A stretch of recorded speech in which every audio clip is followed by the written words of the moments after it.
Assalamualaikum warahmatullahi wabarakatuh.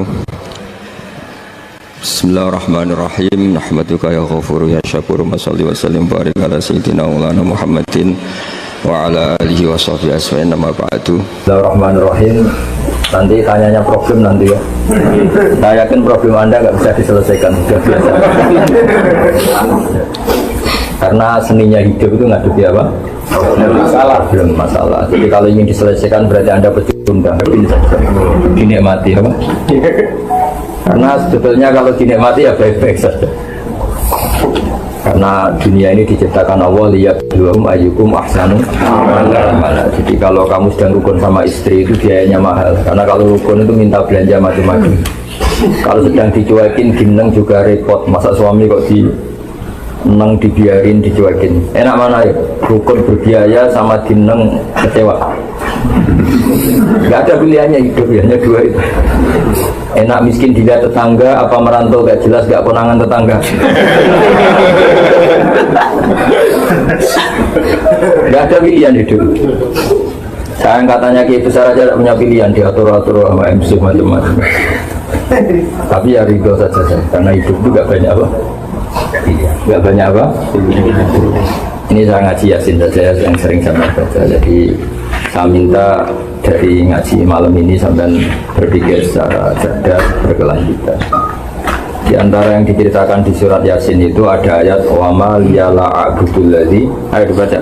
Wa ma liyala a'budul ladzi fatarani wa ilaihi turja'un. Jadi bagaimana mungkin saya tidak menyembah Zat yang menciptakan kami, yang mengatur segala kebutuhan kami, yang mengatur semua sistem yang terkait kepada kami. Wa ilaihi turja'un, toh pada akhirnya kita hanya dikembalikan ke Dia, ke Allah Subhanahu wa ta'ala. Misalnya gini, Anda hidup itu butuh apa coba? Yang jomblo butuh nikah. Terus istri kamu atau calon istri kamu itu bisa saja sudah mati sekarang. Tapi Allah bisa menciptakan lagi, insya Allah ya. Katanya teman saya gitu, kalau ada Joko tua calon istri kamu sudah mati. Nah ini cerita singkatnya gini ya. Ada 3 utusan Nabi Isa. Salah satu kampung yang namanya masyhur, namanya kampung apa? Antioquia apa? Antioquia. Intinya kaum ini semuanya nggak iman sama Allah, ateisme. Mirip orang Korea gitu, kira-kira itu ateis. Kemudian ada satu petani yang iman, yang cara berpikir kita ini bagaimana mungkin kita ini tidak menyembah Zat yang menciptakan kami. Kira-kira sang raja yang minta disembah itu pencipta apa enggak? Enggak kan? Fir'aun juga enggak, Yesus juga enggak. Semua selain Allah tidak berstatus pencipta. Kalau sama-sama nyembah ya nyembah yang menciptakan. Makanya kata beliau, kata Habib An-Najjar, wa maliyah la a'budul ladzi fatar. Bagaimana mungkin saya tidak menyembah Zat yang mengatur kami, yang menciptakan? Hanya satu kelaziman.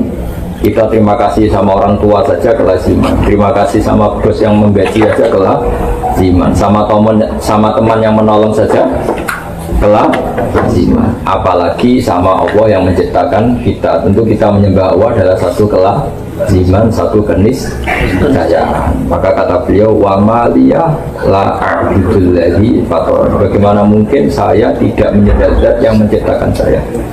Toh wa ilaihi turja'un. Pada akhirnya kita kembali kemana coba? Sama nyari uang kayak gini ke Korea, ada yang jadi presiden, yang jadi macam-macam. Pada akhirnya hanya kembali kepada Allah Subhanahu wa ta'ala. Dan ketika kita kembali, gampang saja bagi Allah. Zaman sekarang sampai hidup, bisa ngatur nyawa Anda enggak? Enggak kan? Kamu ingin hidup apa enggak? Enggak kan? Tahu-tahu hidup. Ingin punya hidung pesek apa Bang? Bang, tahu-tahu. Ingin punya istri solihah yang enggak cerewet enggak? Ingin. Tahu-tahu. Ingin dicintai apa mencintai tapi tidak kesampaian? Enggak, inginnya. Ingin dicintai apa mencintai tidak kesampaian? Dicintai. Tapi tahu-tahu mencintai dan tidak kesampaian.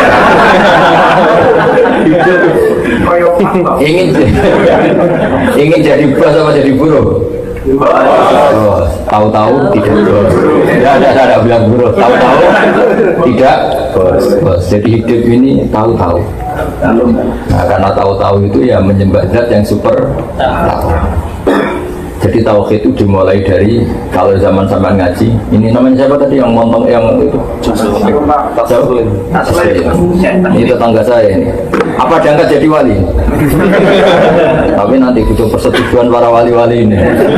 Wali apa ini? Jadi hidup itu dimulai kalau kita zaman dulu ngaji apa istilahnya apa? Masya Allahu kana wa malam yasa lam yakun. Apa yang digadaki Allah pasti terjadi, yang tidak digadaki pasti tidak terjadi. Ini penting sebagai tauhid. Sehingga sampai mengalami apa saja, cinta ada kesampaian, kaya ada kesampaian, apa saja ada kesampaian. Sampean yang syukur saja. Karena andekan kesampaian punya istri itu ya tidak mesti maslahat. Kesampaian jadi orang kaya tidak mesti maslahat. Yang mesti maslahat adalah kesampaian ditakdir sujud sama Allah Subhanahu wa Ta'ala. Yang bisa mensurgakan Anda itu sujud sama Allah apa jadi orang kaya? Sujud sama Allah. Yang mensurgakan Anda itu istri Anda atau amal Anda sendiri? Amal. Bahkan gara-gara istri banyak orang jadi koruptor. Karena istrinya shopping terus yang cowoknya korupsi. Jadi barokahnya jumlah-jumlah gini ya, banyak masalah. Masalahnya di jumlah itu. Tapi yang penting syarat utama jadi orang baik itu satu, janggal atau iskal atau tidak memahami satu kesalahan. Jadi satu kesalahan itu harus gak difahami, tapi satu kebenaran harus difahami. Satu kesalahan itu gak bisa difahami, misalnya maling atau mencuri. Itu kan nggak bisa difahami oleh akal sehat. Orang nyari uang susah-susah, kita tinggal mengambil atau mencuri. Itu kan sesuatu yang nggak bisa dipahami. Nggak bisa. Istrinya orang digauli orang lain itu nggak bisa dipahami. Jadi ciri utama maksiat itu sesuatu yang nggak bisa dipahami. Makanya bahasa Arabnya maksiat apa? Mungkar. Mungkar dari kata apa? Diingkari. Diingkari apa? Tidak bisa dipahami. Ya namanya barang maksiat apa bahasa lainnya? Mungkar. Makanya dalam Islam disebut amar ma'ruf nahi itu mencegah. Karena mungkar itu nggak bisa dipahami. Yang namanya istri boleh digauli ya diakatkan. Yang akatkan siapa? Ya walinya. Wali itu yang punya otoritas. Nah ini nggak nikah nggak apa langsung digaulin, itu sesuatu yang nggak bisa dipahami. Kebalikannya mungkar itu ma'ruf. Ma'ruf itu sesuatu yang dikenal dari kata arofa, ya'rifu, terus irfanan atau urfan. Maknanya apa? Ma'rufun dipahami. Kamu kerja demi anak istri bisa dipahami. Tapi kalau kerja demi temuan baru, kantor cabang katanya teman-teman tadi, itu susah dipahami. Nggak usah dijelasin detail-detail banyak yang tersinggung. Tapi ini saya, ya namanya ngaji itu kan membenahi yang salah. Jadi ingat ya, tak latih bahasa Arab yang gampang ngomong saja, jangan sampai salah tasrif nanti. Supaya latihan apa? Kafara yukafiru takfiran.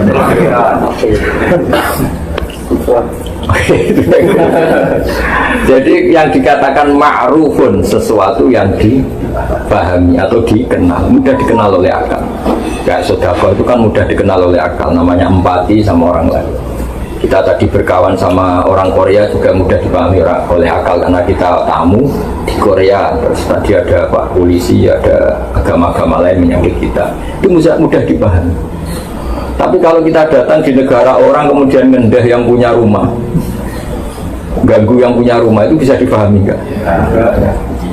Jadi agama ini datang dengan kemakrufan, sesuatu yang mudah dipahami, dan agama ini menolak yang nggak mudah dipahami. Disebut apa? Mungkar. Ingin kaya tidak kerja, itu mudah dipahami enggak? Apalagi berdukun, itu nggak mudah dipahami. Terus nggak ganteng minta istri cantik, mudah dipahami nggak? Nasi. Miskin punya istri 4, bisa dipahami nggak? Takdir.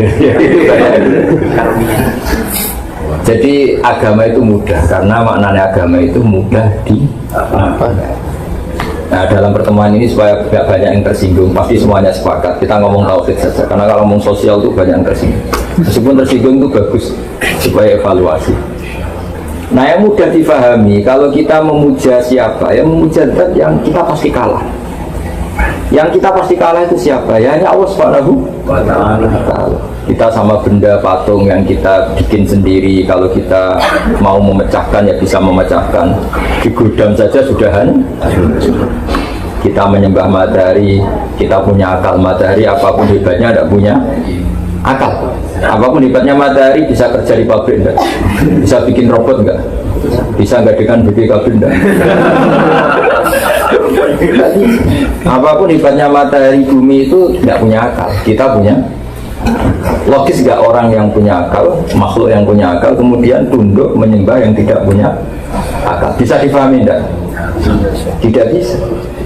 Menyembah Yesus, Yesus itu manusia yang lahir di bumi. Menyembah Tuhan yang hakikatnya ada Tuhan bisa difahami enggak? Yang mudah difahami dan pasti terpahami adalah menyembah Zat sing menciptakan kami, yang menciptakan langit, yang membuat air, membuat oksigen, membuat apa saja sebagai keperluan kita. Kemudian setelah kita mati juga kembali ke Dia. Zaman kita hidup, coba ketika Anda hidup, tahu nggak sistem saraf Anda, sistem jantung Anda, sistem paru-paru Anda, sistem kebutuhan oksigen Anda? Kan nggak tahu. Kalaupun tahu, Anda tidak penciptanya. Kayak ilmuwan-ilmuwan Barat mengklaim tahu, tapi apa mereka pencipta Anda kan? Tahu-tahu ada oksigen, terus oksigen dianalisis. Ini mengandung ini, jantung butuh ini, paru-paru butuh ini. Tapi itu semua ciptaan Allah apa ciptaan mereka? Ciptaan. Ketika menyembah Zat yang mengatur itu semua, namanya ma'ruf, mudah dipahami. Maka kalau disuruh menyembah selain Allah, itu sesuatu yang nggak bisa dipahami. Maka kata Habib An-Najjar, wa maliya la a'budul ladzi fatarani. Bagaimana mungkin saya tidak menyembah Zat yang menciptakan? Hanya tidak mungkin dalam kehidupan kecuali apa? Menyembah Zat yang menciptakan itu yang baru benar, baru ma'ruf, bisa dipahami. Kemudian kita menyembah atau membela sesuatu yang tidak ada, itu yang nggak bisa dipahami. Seperti ateis, pokoknya alam ini nggak ada penciptanya, tahu-tahu ada. Bagaimana mungkin bumi yang segede ini tahu-tahu ada? Yang mengadakan siapa? Ya nggak ada. Tahu-tahu ada. Itu ilmu apa? Ilmu kok tahu? Seperti sampean tahu-tahu di Korea. Ya mesti ada brokernya dulu. Ada punya utang banyak dulu. Kalau nggak punya utang ya, kalau nggak punya utang banyak ada khayalnya yang banyak. Itu orang terkaya di kampung. Kalau merantau di kampung kan dibully tetangga-tetangga. Gayanya gitu kok jualan sate. Tapi kalau sudah di perantauan kan nggak ada yang bully. Itu doanya pertama di Allah, jangan ada tetangga sekesini sudah kaya. Itu doa orang kecundang kan pasti seperti itu. Tapi ya nggak apa-apa, Allah yang terima doa itu. Tapi tidak harus mengabulkan ya. Didengar saja tapi tidak harus. Saya ulang lagi. Tapi insya Allah tidak sekarang lah. Saya juga nggak ingin sekarang. Ya, setelah kaya apa setelah mapan? Apa setelah lunas utangnya milih? Apa setelah punya kantor cabang 4 tadi ya boleh? Tunggu apa? Setelah menikah. Masa setelah nikah langsung mati?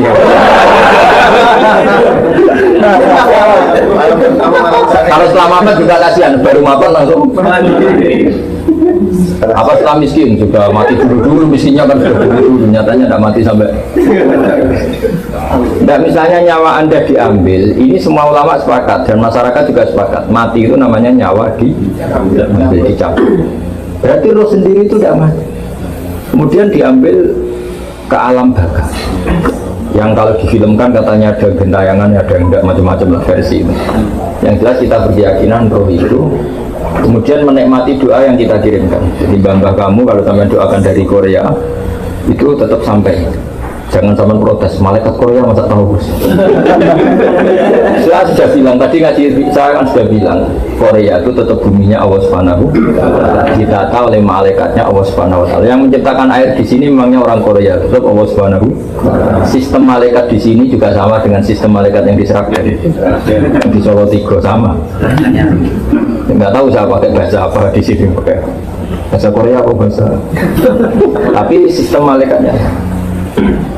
Sehingga karena kita tidak tahu cara kita hidup, juga tidak tahu cara kita mempertahankan kehidupan, setelah kita mati juga harus menyerahkan itu sama yang punya otoritas kematian, yaitu namun Allah Subhanahu. Kalau hidup kita tidak sebagai penyebab kehidupan, Kalau kita punya mata juga tidak penyebab kita punya mata. Kita punya jantung juga kita tidak penyebab punya jantung. Semua itu karena dikehendaki Allah Subhanahu. Maka nanti setelah kita mati tidak usah iskal, tidak usah janggal. Wah sudah jadi debu, jadi tulang belulang masa hidup lagi. Karena kalau Anda menyoal itu berarti Anda menyoal kehidupan Anda yang sekarang. Kehidupan Anda yang sekarang dari sperma. Sperma itu andekan seperti itu, orang sanggup tidak menjadikan manusia. Misalnya masih wujud sperma terus dikatakan ini nanti kelayapan di Korea. Masih sperma, masih mani itu, masih mani yang menjijikan. Terus saya ginikan, ini itu bisa nanti ke Korea kelayapan. Percaya enggak? Ini nanti kumisin jenggoten. Enggak percaya. Tapi nyata jadi manusia yang banyak pola, banyak ulah, banyak masalah. Semoga akhirnya juga tobat. Sama. Andai kan biji asem, kalau orang Jawa bilang tungsu, kalau orang Salatiga bilang apa? Kalau orang Cirebon apa yang beda daerah, yang biji asem itu? Kelingsi. Apa? Kelingsi ya. Kalau orang daerah saya kelingsi. Itu kata ulama-ulama kalau mencontohkan itu. Andai kan belum pernah terjadi. Ini saya melatih tauhid ya, karena Anda di negara yang harus berpegangan sama tauhid. Andai kan kelingsu atau kelingsi tadi belum pernah terjadi menjadi pohon asam besar yang kemudian bercabang punya buah banyak. Terus ada orang bilang ini itu bisa jadi pohon besar yang kalau ditabrak tronton itu supirnya mati, yang kalau ditabrak mobil atau bis supirnya mati. Masa? Iya. Kira-kira orang percaya enggak? Kan enggak, karena belum tahu buktinya. Setelah sama Allah diciptakan jadi asam kecil, kemudian pohon besar, orang baru bilang, oh iya, ternyata iya. Pertanyaannya begini, ketika ternyata iya jadi pohon besar, manusia ikut memberi kontribusi enggak? Enggak kan? Ditanam di buminya Allah, dirawat oleh kekuasaan. Tapi manusia bilang, wah, pohon kelungsu tadi, biji kelungsu jadi pohon asam besar itu mungkin. Mengatakan mungkin karena apa? Menyaksikan ternyata itu terjadi. Sama, harusnya kita mengatakan manusia sekarang yang jadi kelayakan ke Korea itu diciptakan dari mani. Ketika manusia bilang mungkin itu karena melihat nyatanya terjadi, apa karena bisa menciptakan? Karena nyatanya terjadi. Manusia tidak ikut menciptakan. Jadi zaman kita jadi manusia yang banyak masalah seperti ini, jadi orang broken macam-macam, banyak orang ngayal macam-macam. Itu zaman dari mani menjadi manusia ikut menciptakan enggak? Enggak, tapi mengatakan mungkin karena terjadi. Artinya ada terjadi kekuatan besar yang menjadikan mani jadi manusia. Tapi setelah manusia ini jadi tulang belulang, orang-orang kafir mengatakan enggak mungkin dibangkitkan lagi. Karena itu sulit, bagaimana caranya? Di zaman kamu jadi manusia juga enggak tahu caranya. Kok kamu percaya? Zaman kita jadi manusia kan nggak tahu caranya. Kok nyatanya jadi manusia. Maka setelah jadi tulang belulang pun mungkin jadi orang lagi. Soal kita tidak tahu caranya, mulai dulu kita juga nggak tahu caranya. Kenapa bumi ada, kenapa manusia ada. Maka serahkan sama yang punya cara itu, yaitu Allah Subhanahu wa ta'ala. Makanya ada ayat apa? Ayo, ini tenang Yasin semua aja.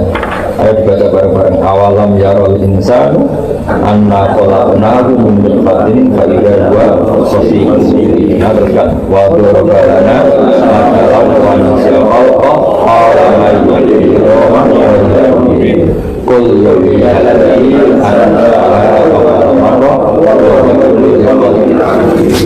Jadi singkat cerita gini, Wa'il bin As itu orang kafir ngambil tulang belulang yang sudah membiru. Sudah apa? Yang kata Rasulullah nanti semua manusia dibangkit. Terus tulang yang sudah membiru itu diremes-remes gini. Diremes-remes gini terus disawurkan ke wajahnya Nabi. Apa seperti ini Muhammad nanti bisa jadi manusia lagi, bisa bangkit lagi, padahal sudah jadi tulang belulang yang ketika saya remas saja jadi hancur kayak debu. Terus Allah bilang awalam yarol insan, bagaimana mungkin manusia yang dulu saya ciptakan dari mani kemudian sekarang jadi ahli debat yang nggak mutu, yaitu kayak tadi siapa tadi yang bilang Asbin Wais. Terus kata Allah mengingatkan awalam yarol insanu anna khalaqna, terusannya apa? Kul yuhyihalladzii ansha'a awwala marrah. Manusia kok tidak ingat ketika jadi mani itu kira-kira orang kafir seluruh dunia dan belum pernah terjadi kalau mani jadi manusia. lagi, andai kan belum pernah mani itu jadi manusia. Kemudian saya bilang, mani ini tuh nanti bisa jadi manusia yang bisa ke Korea kemana. Orang percaya enggak? Tidak. Tapi kenapa percaya? Karena nyatanya terjadi. Dan ketika terjadi, manusia memberi kontribusi apa enggak? Tidak kan, murni takdirnya Allah. Nah, karena Allah berusaha membuktikan mani jadi manusia, maka Allah pula yang akan mampu dan pasti mampu mengembalikan lemah tanah yang sudah tadi dari tulang belulang manusia menjadi manusia lagi. Ketika misalnya kumis dicukur tumbuh lagi, jenggot dicukur, manusia mengatakan mungkin karena apa? Karena terjadi. Tapi apa ikut menciptakan? Tidak. Misalnya orang yang ganteng-ganteng nggak mau jenggotan, tetap saja kalau cowok. Jadi ini menunjukkan bahwa manusia itu sebenarnya di dunia itu hanya disuruh ikrar, disuruh ngakui, disuruh bersaksi. Makanya ada kalimat asyhadu alla ilaha illallah. Bisanya kita hanya bersaksi, saya bersaksi. Karena kita tidak bisa menciptakan, bisanya hanya saya bersaksi. Paham ya? Makanya dilatih apa tadi? Qul yuhyihal ladzi ansha'a awwal. Jadi kalau sampai ingin iman secara benar gimana? Bayangkan pertama kali manusia diciptakan. Misalnya dari bumi masa jadi manusia lagi, kan tulang belulang sudah jadi bumi. Memangnya Nabi Adam diciptakan dari apa coba? Dari bumi. Itu Allah mampu. Dan uniknya lagi, saya sering kalau ngaji di Jogja, Nabi Adam itu makhluk paling komplit. Coba, kalau ada orang nggak percaya hari kebangkitan, itu bangkit gobloknya orang. Menurut saya hari kebangkitan itu masih seru manusia yang sekarang, yang kayak sampean-sampean itu. Kok enggak gimana? Hari kebangkitan kan materinya sudah ada, seolah lagi materinya seperti gen sampean kan sudah ada, DNA sampean ada, DNA Sragen, Tuban, Boyolali, Mataram, macam-macam. Materi kita meskipun ditanam di tanah kan materinya sudah ada, portofolio sudah ada, sistemnya sudah ada, DNA-nya sudah ada. Panitia malaikat yang bikin lebih gampang. Tapi zaman Allah menciptakan Nabi Adam, semua gen anak turun Nabi Adam itu ada di dia sampai hari kiamat. Allah bikin sistem di tubuh Nabi Adam, sistem apa cadangan atau mani atau apalah istilahnya, yang nanti itu cukup sampai kiamat. Coba susahnya kayak apa? Artinya di Nabi Adam kan diciptakan satu sistem di punggungnya, kemudian sistem itu dipersiapkan untuk sampai kiamat. Lebih sulit ya? Nabi Adam satu orang, dia kawin kemudian jadi Qabil Habil Iklimah Labudha, kawin lagi itu sampai jadi orang kayak sampean sini. Itu dulu dari master yang bernama siapa?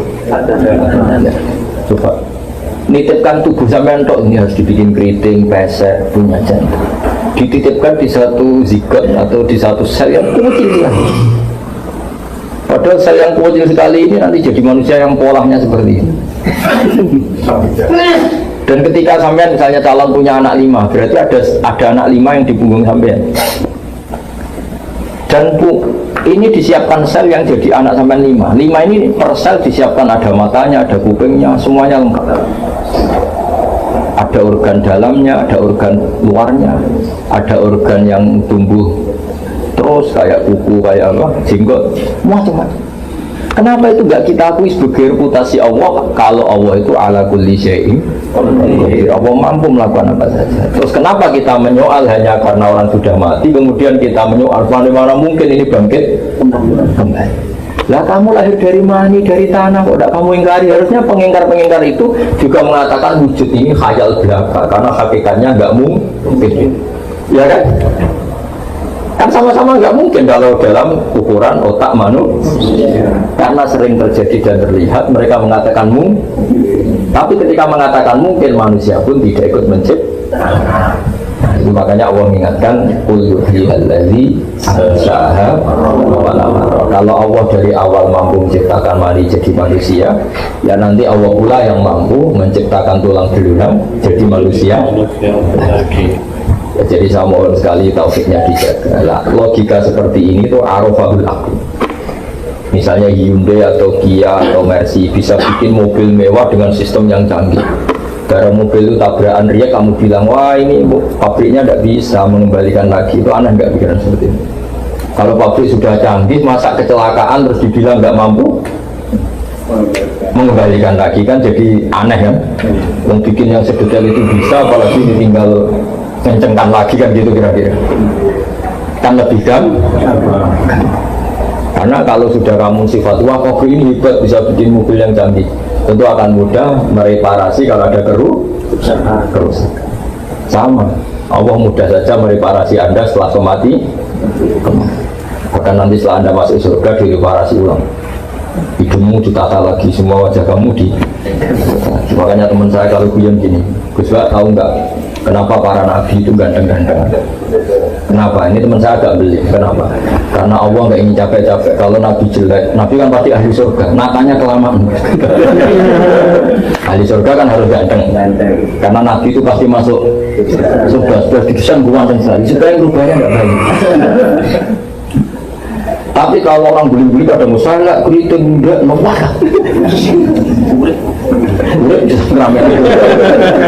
itu nanti kalau jadi orang soleh, itu ngerenovasinya agak sulit.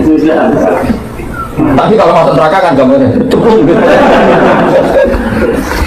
tapi tidak, semua orang berhak soleh, gampang saja. Kalau orang renovasi mereparasi ya pun keritingnya jadi bagus, pendeknya ditinggikan, peseknya ditata semua. Kalau ditata peseknya kok jadi bangkit, wajahnya tetap gitu kan malah kayak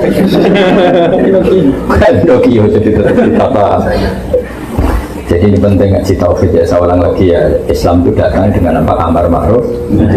Yang namanya mungkar itu angkarohul akal. Akal sehat itu menolak.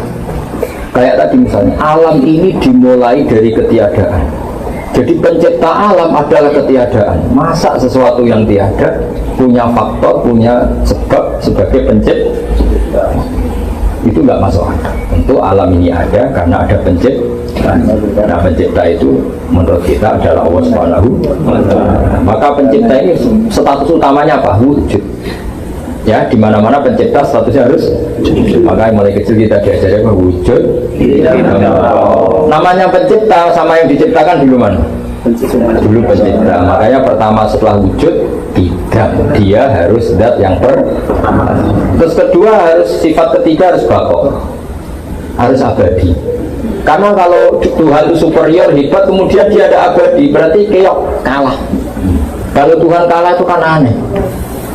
Masa pencipta mobil kalah sama mobilnya, terus dikejar-kejar mobilnya, lebih pintar timbang yang mencipta. Ini kan jadi aneh. Tetap penciptanya yang bisa mengatur mobil ini, dimatikan, dirongsokkan, dibuang, terserah yang mencipta. Mobilnya tetap objek, penciptanya tetap subjek. Allah selamanya subjek yang mengatur kita semua, yang menghancurkan kita, yang menata kita. Allah tidak akan menjadi objek makhluknya. Allah tidak akan menjadi objek makhluk. Allah selalu jadi subjek makhluknya. Ini disebut al-khaliqul mukhtar. Allah pencipta yang bisa melakukan apa saja sesuai yang diinginkan. Ya, istilahnya yaf'alu ma yasha. Yaf'alu ma yasha. Dari wujud kita. Terus keempat, Allah itu beda dengan makhluk. Kalau makhluknya makan cari uang, Allah tidak perlu makan, tidak perlu cari uang. Dan Allah tidak butuh makan, tidak butuh tidur. La ta'khudhuhu sinatun. Karena kalau Allah tidur, kalau kamu mau nakal, misalnya mau selingkuh, nunggu tidurnya Allah dulu. Kacau. Jangan sekarang, Allah masih baru. Kacau nggak punya Tuhan gitu. Kacau. Maka sifatnya Allah la ta'khudhuhu sinatun.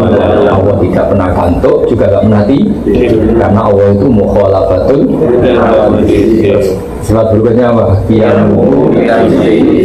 Allah itu berdiri dengan dirinya sendiri tanpa butuh yang lain. Allah tidak butuh. Kalau sampai ingin kuat kan harus makan. Kalau ingin fresh harus punya uang. Banyak kebutuhan Anda ini. Kalau ingin tidak jomblo butuh pasangan. Kalau pasangan butuh yang tertipu. Karena kalau sadar mungkin tidak mau.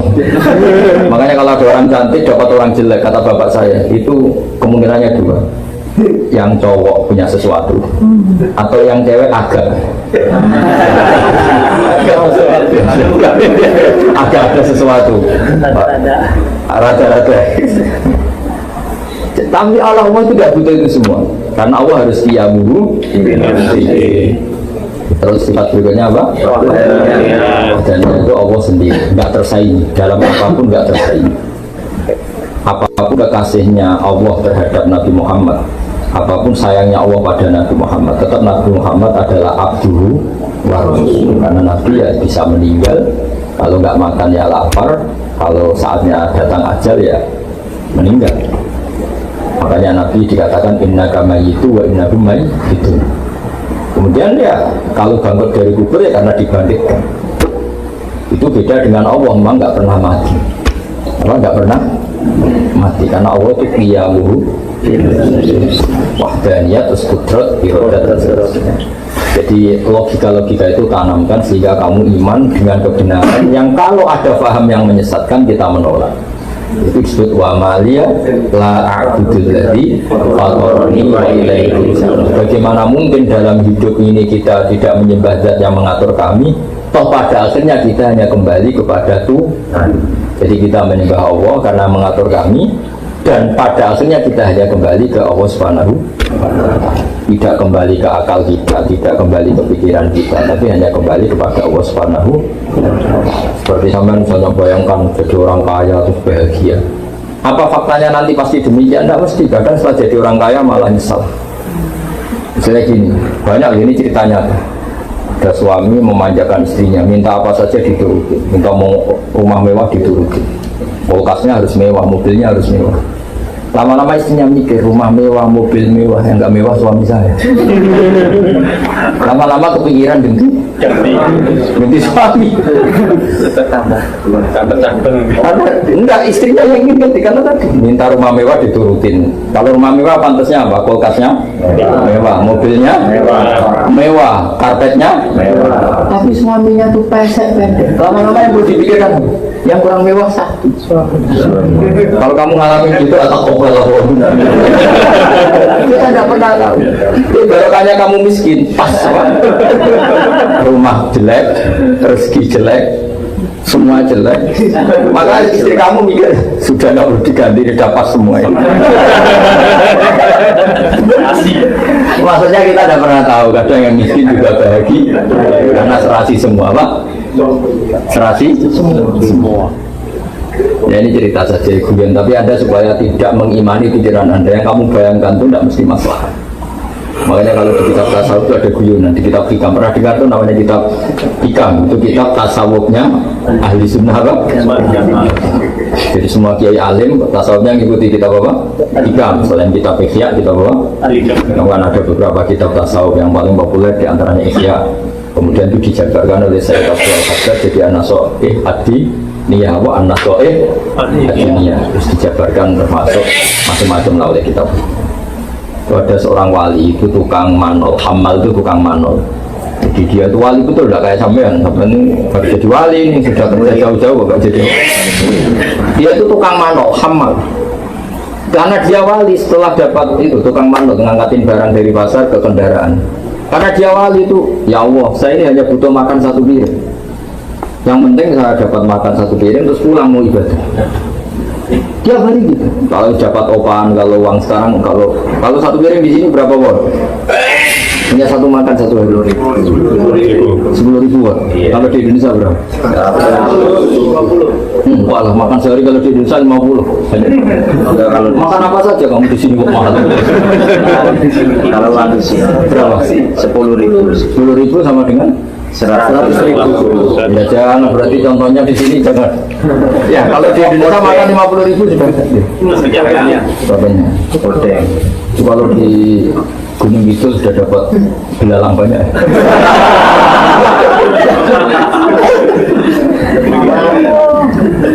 Dia tuh enggak, kalau sudah amal tadi, kalau sudah dapat upah 10.000 ya dia pulang, yang penting bisa makan, apa? Bisa. Singkat cerita dia ngeluh, ya Allah saya ini wali engkau. Ingin saya kalau sudah makan langsung masuk masjid ibadah. Jadi dia kalau sudah dapat uang 10.000 makan terus masuk masjid apa?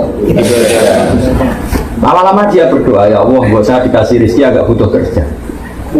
Tahu-tahu masuk pasar dicurigai jadi maling. Entah apa sebabnya, pokoknya dituduh jadi maling. Di penjara. penjara tiap hari ada orang cuma makan. Ya Allah, kenapa jadi begini? Bukankah kamu minta rezeki tambah kerja? Ya LP itu. Jadi intinya betapa manusia itu tidak usah ngatur Allah. Karena ada wali yang minta rezeki tambah kerja sama Allah dijawab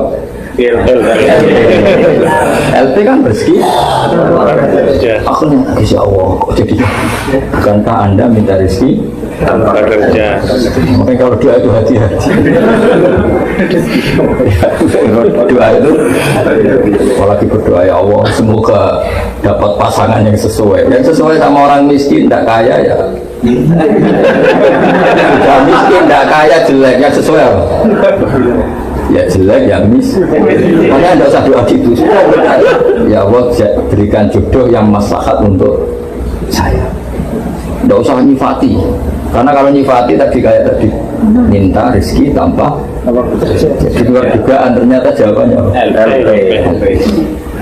Ya saya kira demikian ini taufiknya ditata ya beliau iyalladzi anzala al-marrah.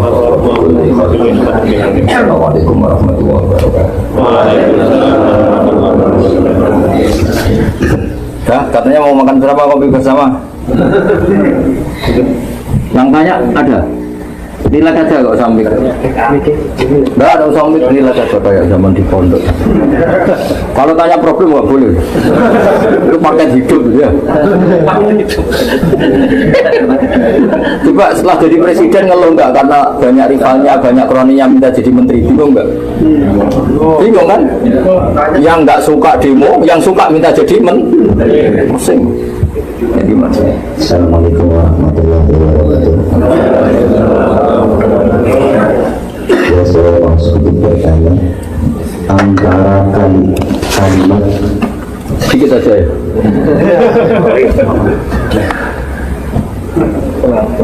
Antara kalimat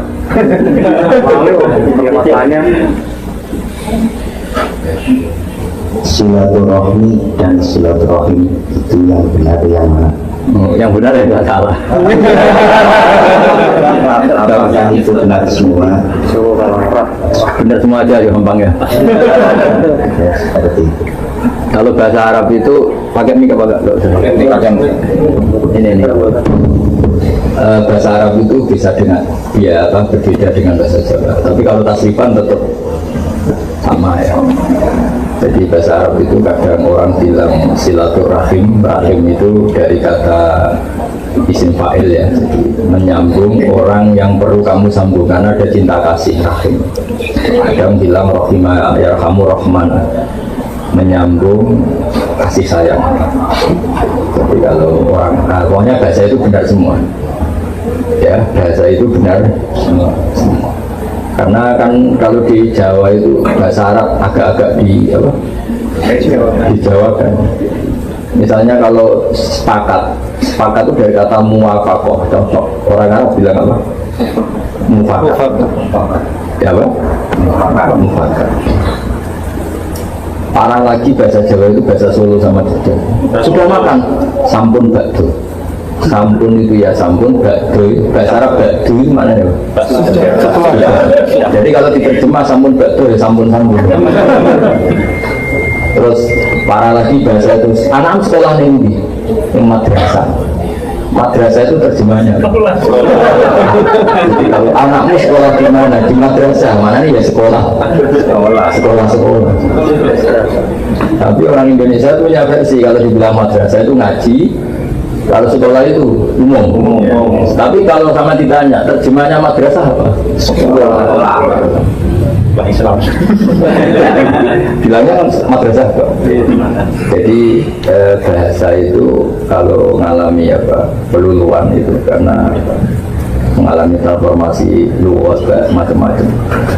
Ya, jadi itu ringan saja ya, karena tadi silaturahim maupun silaturahmi secara bahasa itu sama. Yang penting maknanya itu menyambung unsur rahim. Yang lokal ya keluarga dekat, yang agak jauh ya saudara Islam, yang paling agak jauh tapi harus dilakukan tidak.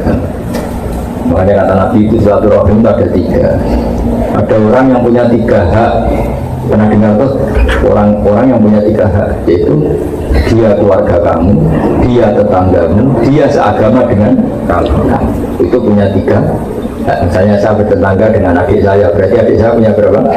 3 hak. Hak tetangga, hak rahim, hak seagama. Ada yang punya 2 hak saja, hak tetangga dan seagama. Ada yang hanya 1 tok, kayak kamu di Korea ini sama orang-orang non muslim itu tetap harus baik karena apa? Hak bertetangga. Itu semua juga dikatakan silaturahim. Karena rahim itu kalau dihitung Nabi Adam, kenapa sama Nabi Adam? Sama banyak apa lupa? Kenapa? Nah itu berarti kalau dihitung Nabi Adam kan semuanya saudara. Setelah ada perbedaan agama, negara, terus apa sejarah, macam-macam, terus saya kayak nggak saudara, kayak korup sama apa? Tapi tadi selagi masih mungkin semuanya itu diarahkan ke perdamaian. Karena agama ini suka apa? Wa in janahul salmi fajnahilaha wa tawakkal ala Allah. Kalau ada kelompok lain minta damai, kamu harus setuju karena agama ini dikawal dengan apa? Ya itu sama. Terus yang lain tanya, yang penting jangan problem kehidupan, itu nggak akan selesai bawaannya.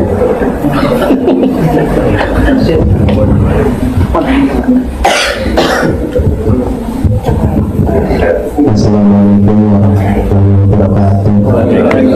Semuanya mana? Ngapak ya? Cilacap. Iya, banyak yang ngapak-ngapak. Pakai bahasa Cilacap aja. Kalau bahasa Indonesia agak tak jawab.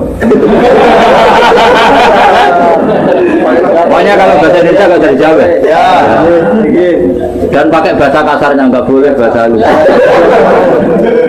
Bahasa Cilacap aja. Yang benar, betul.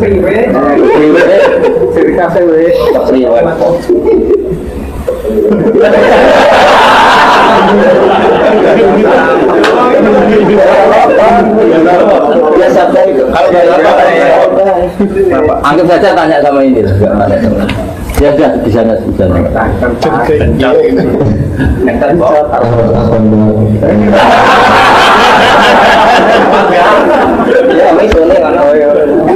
Naiknya Cina gitu, apa entupan? Tentu.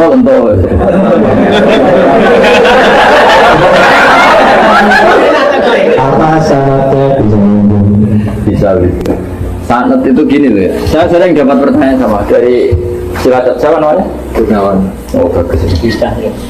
Gunawan tuh manusia ada gunanya. Iya kan? Orang kaya jutawan kan. Tukang pewarta hartawan. Tukang ada gunanya. Maka kalau nyuruh sama ini gunanya banyak. Ya, semuanya nyuruh pakai ini aja. Pasti gunanya banyak. Jadi orang kalau kaya jutawan, pewarta hartawan. Ya. Kalau orang kelayaban bisa tawan wisata, tukang kelayaban kan. Jadi kalau banyak gunanya gunawan. Kalau banyak masalah dan otomatis secara sanad itu tersambung. Yang ada syarat ketat itu kalau mau jadi mufti. Ya jadi apa? Mufti itu orang yang punya otoritas menghukumi halal haram, syarat tidak sahnya sholat atau syarat sah tidaknya nikah itu nggak boleh hanya sekedar ngaji di YouTube. Tapi kalau syarat ingin tahu kebaikan sudah cukup, karena kebaikan itu ma'ruf, mudah dikenal oleh Jadi kalau syarat-syarat yang ketat harus ketemu gurunya, ngaji lama, terus akhlaknya harus baik, hafal Quran, hafal hadis, itu syarat untuk mufti, ya Pak? Mufti itu begini loh, fatwa sesuatu yang jelimet itu namanya mufti. Kalau sampai kan nggak perlu seperti itu. Makanya dengar ngaji saya yang bisa dilakukan, yang nggak ditunda itu sudah selesai. Dan potongannya ya tunda semua. Misalnya saya ngaji, wajib nggak orang nyaur utang? Saya jawab. Tahu toh? Ditunda apa langsung? Ketika kangen keluarga wajib enggak terus ingin pulang atau ngirimin. Tapi ketika ada tadi tonton pikirannya mulai macam-macam. Insyaallah. Nah, Kenapa kalau mufti syaratnya ketat? Karena mufti itu akan menimbang hukum yang kayak iya kayak tidak. Itu harus orang alim, nggak boleh hanya lewat itu. Saya beri contoh ya Mas Gunawan ya, kayak iya kayak tidak. Misalnya gini, saya beri contoh. Kerja di Korea itu baik apa enggak? Kalau melihat sisi jauh dari keluarga agak baik, tapi apa artinya deket tapi enak? Enak itu lainnya ketok terus dia atau ketok. Itu namanya enak. Jauh tapi gak enak karena biasanya kirimannya banyak. Panjang. Nah kalau istri kamu rata-rata nelpon kangen orangnya apa kangen kiriman? Nah itu kan terus ketika ada orang tanya bagaimana merantau sama di rumah itu pas itu cuma itu hukum sosial, tapi seorang mufti pasti gampang kayak iya kayak tidak. Nah, itu butuh orang alim yang ngajinya tenanan. Tapi kalau hukumnya suami istri sebaiknya apa ya rukun, itu kan nggak perlu mufti, pasti iya gitu apa? Pasti iya. Jadi saya jawab ya, jadi kalau ngaji lewat YouTube itu sudah sah, cuma tetap saja nggak sah kalau sebagai mufti itu menentukan hukum halal haram. Misalnya kamu marung di warung Korea yang terkenal misalnya masak babi, tapi yang kamu makan benar-benar telur atau ayam, hukumnya gimana? Mesti mufti itu mikir. Kalau melihat ayamnya halal, tapi paling digoreng di wajan yang sama, diletakkan di piring yang sama, dan mereka nyuci piring pasti tidak dengan cara Kalau melihat itu kayaknya ada halal ya. Tapi kalau melihat bisa saja, meskipun bisa saja pas jatah saya piringnya baru. Tapi meskipun kemungkinan itu entah. Tapi ya buat senam otak yang nggak mungkin dianggap mungkin saja. Tapi ini ya itu mufti. Misalnya sholat pesawat hukumnya gimana? Kalau melihat waktu sholat ya harus sholat. Tapi melihat kalau kamu sesuci misalnya, sesuci di pesawat itu wudunya kira-kira sempurna enggak? Buatan kan? Kalau sempurna dimarahin awak tapi setelah wudu tidak sempurna kira-kira tetap wajib sholat apa enggak? Mesti jawaban pertama wajib. Lalu sholat ini namanya apa? Sholat ya hormatin waktu, hanya menghormati waktu, tapi nanti setelah di kos-kosan atau di Korea harus dikodoi. Tapi ketika wajib ngodoi melihat wajah-wajah gini, wah sholat aja juga menguntungkan, disuruh wajib ngodoi. Muftinya ngeper lagi. Karena wajah-wajah kayak sampean itu semua mufti pasti ngeper. Ini sholat fardu aja akut, apalagi disuruh kodok. Hanya kalau ditanya hukumnya gimana Gus? Wajib sholat. Wajib ngulang enggak? Kamu enggak. Terus ada lagi orang tanya saya, ini orang nggak pernah sholat sampai 10 tahun. Setelah tobat tanya, saya wajib kodok nggak? Tak lihat wajahnya itu kalau diwajibkan langsung nggak sholat. Akhirnya saya sebagai kiai ngakalin, ya sudah sebenarnya kamu sholat dulu aja, nggak usah tanya kodoknya. Setelah setahun datang lagi, sudah tahu nikmatnya apa? Sholat. Terus caranya kodok gimana? Sudah nggak tanya kodok wajib enggak? Caranya kodok gimana? Saya bilang ya pokoknya tiap sholat kamu 2 kali aja, nggak usah langsung banyak apa? Tiap sholat 2 kali. Yang satu untuk sholat wajib hari ini, yang satu untuk nyaur utang yang dulu. Karena kalau langsung dihitung 10 tahun lu sebulan kali 5, 10 hari aja berapa? 10 hari kali 5 waktu sudah 50. Berarti tiap 1 bulan 150. 150 kali 12 berapa?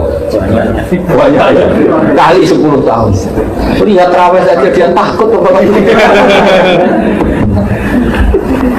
Nah, wajibnya kodok itu sesuatu yang mudah dikenali. Tapi ngitung loyalitas orang pada agama.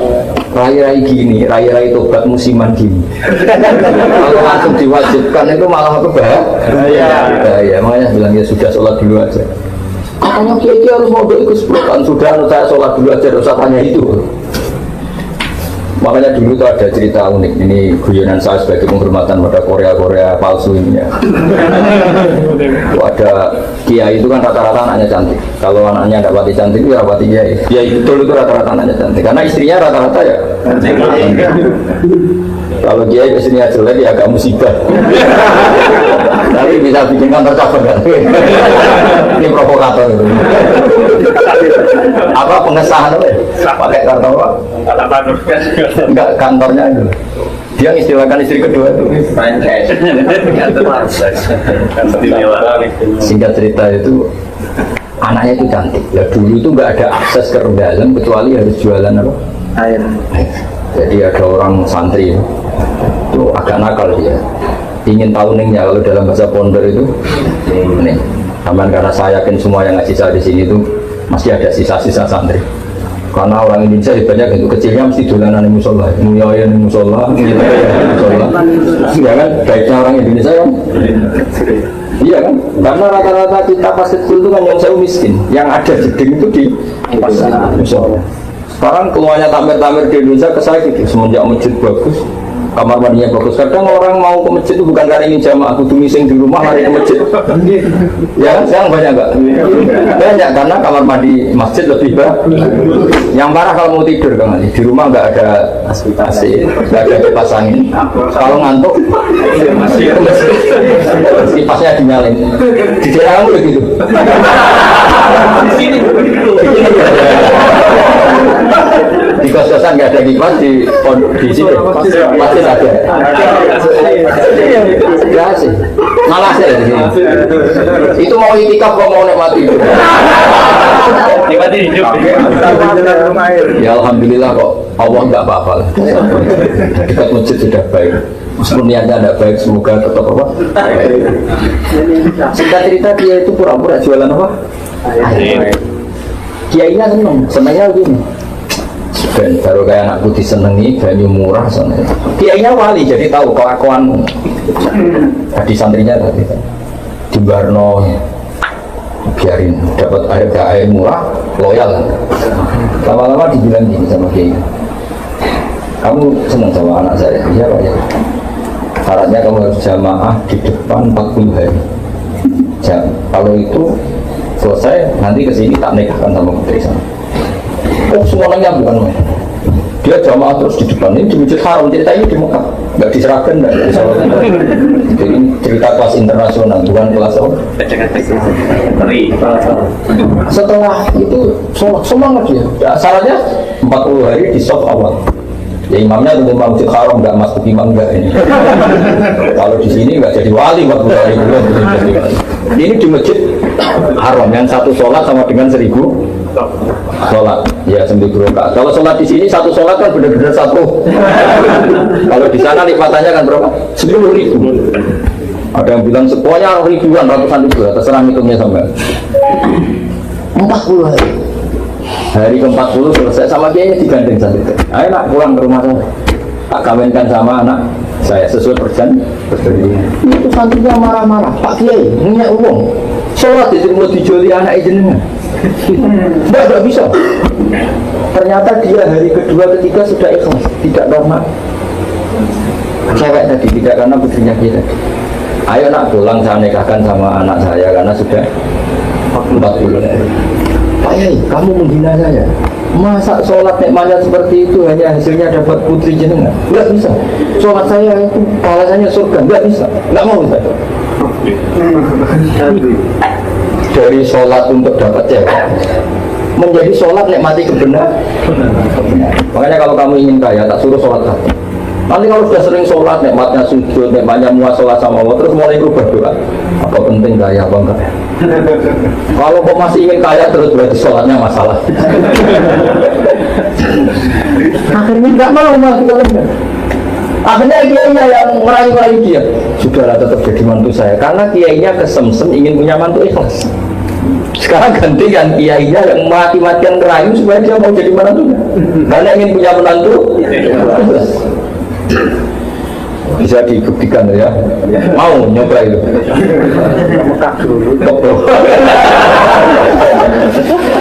Dan contohnya ada harus Mekah. Misalnya Anda ingin kaya, dijajahi, disuruh sholat saja. Lama-lama nanti Anda akan muhasabah, mengkoreksi doa Anda. Betul enggak, betul enggak. Ini Anda suka cewek, mati-matian, cinta mati. Setelah kamu sholat, nanti mesti ada alamat. Ternyata mimpi gambarnya angin topan. Gak pernah punya teman sholat istikharah, gambarnya itu angin topan. Macam ya itu jadi itu artinya wasta'inu bisabri, no? Karena kita tidak pernah tahu yang maslahat untuk kita itu ke depan itu kita tidak pernah. Makanya semuanya kita serahkan pada Allah Subhanahu. Mungkin sampean kalau hidup di Jawa karena tetangga roh kiai kadang rapati senang. Karena kadang jadi kawan tonggo, tapi gara-gara di Korea melihat Islam gak hidup malah sampai jadi kiai. Kalau di rumah jadi kiai RT saja nggak ngangkat. Tapi kalau di sini langsung kiai internasional. Iya, kalau kiai di Indonesia namanya kiai lokal, kalau sudah di sini Raisa.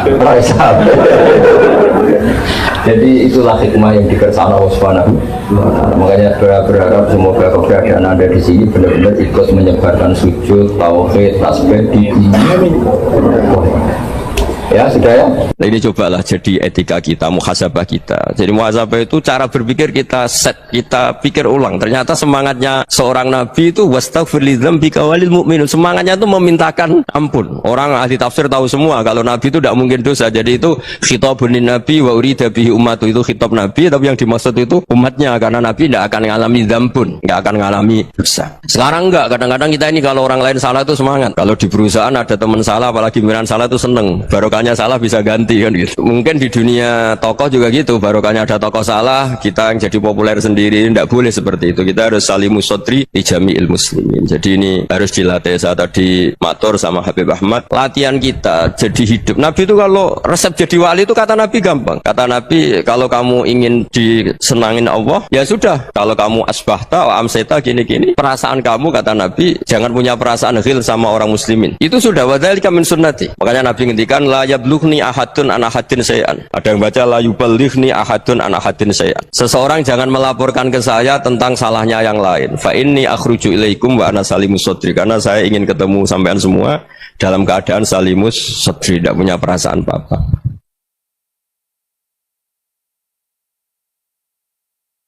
Dalam konteks Indonesia, muhasabah itu sudah jadi perilaku ya. Karena dulu orang tua saya, guru-guru saya kalau ngandani itu, bayangkan kalau kamu jadi dia ya. Jadi misalnya kita mentang-mentang atasan, otoriter sama bawahan, bayangkan kalau kamu jadi yang bawahan itu kayak apa. Laukun tamakanah, kalau orang Arab bilang, bayangkan kalau kamu di posisi dia. Makanya guyonannya orang-orang Indonesia itu kan orang ngaramkan judi gitu, bareng dikasih tahu, tapi yang menang anak jenengan, alhamdulillah. Ternyata ngaramkan itu karena ada anaknya. Kalau anaknya yang menang ya seneng. Meskipun itu guyonan, tapi saya punya padanan itu dalam kitab Hikam. Nabi Ibrahim itu Khalilur Rahman, tentu bencinya minta ampun sama yang namanya maksiat.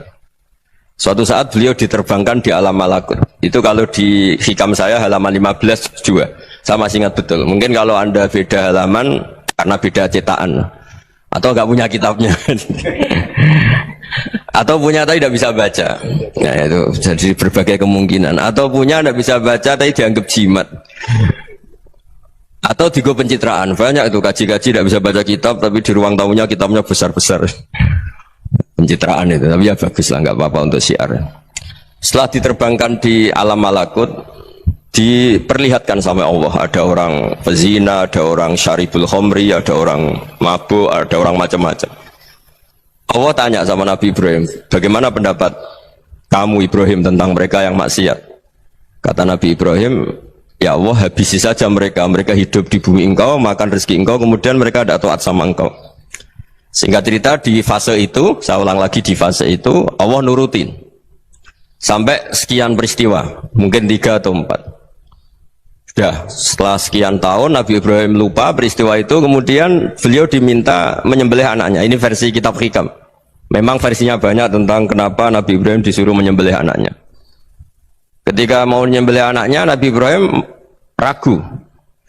Wa samratu fuadi, anak saya ini buah hati saya, kenapa engkau suruh menyembelih? Terus kata Allah, apa kamu tidak ingat ketika kamu saya angkat di alam malakut, kemudian kamu usul bunuh-bunuh, saya ada mempertimbangkan usul Anda, tapi kenapa sekarang saya merintahkan kamu mikir gitu? Terus, ya karena ini anak saya ya Allah. Terus kata Allah, rumang samu wong sumpah kon mateni gak gawean kau sing gawe kowe enak wae usul mateni. Jadi sebenarnya saya yang bikin kemudian Anda enak aja usul membunuh. Semenjak itu Nabi Ibrahim itu di eranya itu asfaqun nas, orang paling sayang sama manusia. Karena kadang kita keras itu ya kebetulan tuh udah anak kita, ada keluarga kita. Cara orang Jawa itu kan gitu ya, kalau ada perempuan terus macak yang macam-macam pakai sepeda motor cowok terus wah itu luput suwuk semoga-moga gini, tapi setelah dikasih tahu niku ponakane jenengan semoga-moga selamat. Jadi jangan-jangan kemarin Pak Ahlil Ma'asi itu kebetulan tuh tidak keluarga kita. Kalau keluarga kita yang pernah salah pada kita, semangat kita mintakan maaf. Jangan-jangan kita didikte hukum sosial gitu. Jadi orang yang salah, mungkin dapat barokah semua. Mantu dengan kata wassalamualaikum warahmatullahi wabarakatuh.